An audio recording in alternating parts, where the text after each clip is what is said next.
In this video, I'm going to show you how to factory reset your Android device.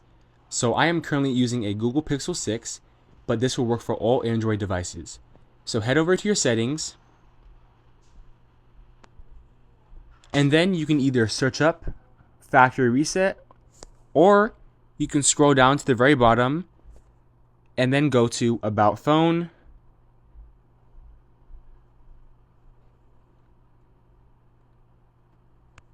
and then go to System, scroll all the way down until you see Reset Options, and then it gives you a bunch of reset options that you can choose.